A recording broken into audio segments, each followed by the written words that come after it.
कार्यसम्राट अशा प्रकारचं नेतृत्व, एक दिवस रात्र लोकांसाठी झटणारं नेतृत्व आहे।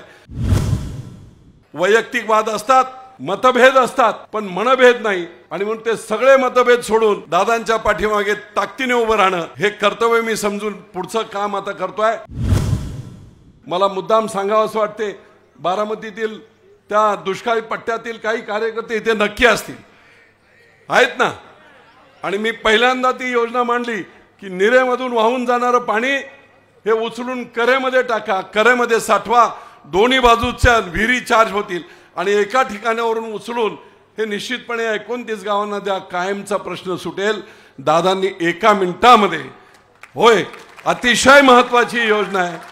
आणि दादा तुम्हाला सांगतो, अशाच प्रकारे तापी नदीवरून अशाच एका 21 TMC धरण ब्रिटिशकालीन होतं, तापी नदीवरून 100 दिवसात पाणी उचलून 21 मेगावॉट क्षमतेचे पंप लावून 100 दिवसात 21 TMC पाणी भरलं जातं। म्हणजे वीर धरणाच्या डबल असलेलं पाणी त्या तापीमधून उचलून त्या धरणामध्ये भरलं जातं। इथे देखील 100-125 दिवस पाणी वाहत असते। कितीही कार दुष्काळ असेल, 25 TMC पाणी वाहून जाते। नीरा आपली भीमेला मिळते उजनीच्या खाली आणि ते पाणी सरळ जाते कर्नाटकला।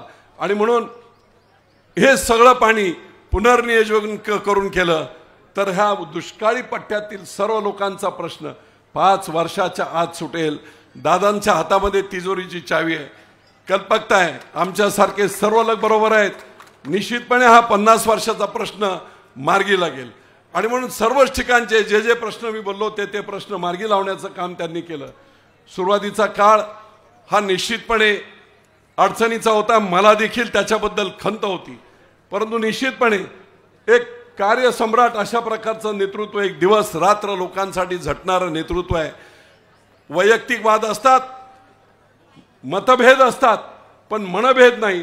आणि म्हणून ते सगळे मतभेद सोडून दादांच्या पाठीमागे ताकदीने उभं राहणं हे कर्तव्य मी समजून पुढचं काम आता करतोय।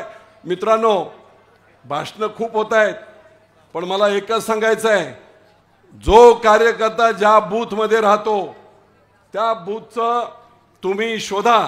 विजय शिवतारे कुठच्या बूथमध्ये एका सेकंदात तुम्हाला मोबाईलवर माहीत पडतं। त्या बूथची जबाबदारी तुमची आहे। बाहेर तुम्ही जिल्हा प्रमुख असाल, तालुका प्रमुख असाल आणि तुमच्या बूथवर जर तिथे मतं कमी पडली तर ते चालणार नाही। आणि म्हणून आपण अतिशय काळजीने आम्ही ज्या पद्धतीने बूथ पकडले पाहिजेत, बूथमध्ये एवढे हजारो कार्यकर्ते आहेत। आज इथे असणारे हे 10,000 लोक असतील, या 10,000 लोकांनी जरी नीट ठरवलं की प्रत्येक बूथ आपण व्यवस्थित करायचं, बारामतीमध्ये किती 400-450 बूथ असतील, किती लोक एका बूथवर येतील? 376 बूथ आहेत, 10,000 लोक किती लोक येतील? आणि म्हणून मित्र हो, भावनेच्या आहारी न जाता बूथ सांभाळा, बूथवर लक्ष द्या।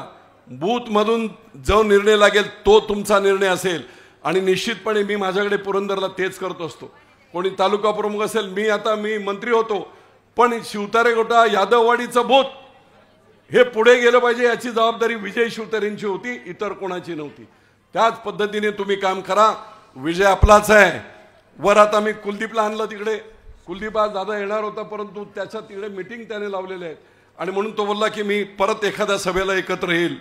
निश्चितपणे भोरमध्ये जो आपल्याला गॅप होता, दोन्ही 1-1 लाखाची माणसं एकत्र होती, बरोबर कुलदीपला मी नीट समजावलं आणि दादांच्या पाठीमागे उभं केलंय। निश्चितपणे तिथे देखील आता कमीत कमी 1 लाख मतं भोरमध्ये हे निश्चितपणे आपल्या महायुतीला मिळतील याच्याबद्दल शंका नाही। इकडे दौंडमध्ये कुल आहेत, हर्षवर्धन पाटील आहेत, भरणे आहेत, थोरात आहेत। जर सगळ्यांनी व्यवस्थितरित्या काम केलं तर मी तुम्हाला सांगतो, ही सीट कमीत कमी 3 लाख मताने आपण जिंकू शकतो, 3 लाख मतं। पण भावनेच्या आहारी जाऊ नका। काही ठिकाणी मी आत्ता बारामतीमध्ये पाहिलं, काही लोकांना असं बोललं जात आहे दादा की विधानसभेला दादा आणि लोकसभेला हा अपप्रचार केला जातोय, सावध राहा। पुरंदरला सुद्धा तेच बोललं जात आहे, विधानसभेला आम्ही बापूंना मतदान करू, आता तुम्ही आम्हाला मतदान करा, अजिबात चालणार नाही। आणि म्हणून बारामतीकरांची तर जास्त जबाबदारी आहे। आम्ही आमच्या पद्धतीने लीड देऊ, भोरमध्ये सुद्धा करू, सर्व ठिकाणी करू। खरं लक्ष कुठे असेल कोणाचं ते बारामतीवर आहे, लक्षात ठेवा मित्रांनो.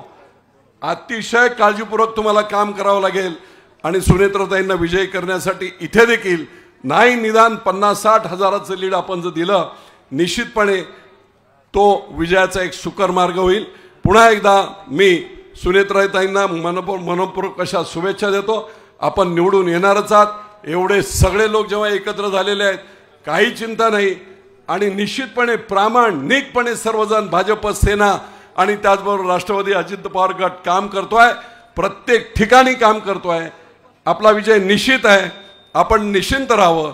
पुन्हा एकदा कमीत कमी 3 लाख मताने सुनेत्राताई निवडून येतील अशा प्रकारची अपेक्षा मी आपल्या सर्वांकडून व्यक्त करतो आणि इथेच थांबतो. जय हिंद, जय महाराष्ट्र. देश विदेशातील प्रत्येक घडामोडींचे लाईव्ह अपडेट मिळवण्यासाठी आता साम टीव्हीच्या सर्व सोशल मीडिया प्लॅटफॉर्मला लाईक, फॉलो आणि सबस्क्राईब करा. तसंच सर्व नोटिफिकेशनसाठी बेल आयकॉन प्रेस करायला विसरू नका.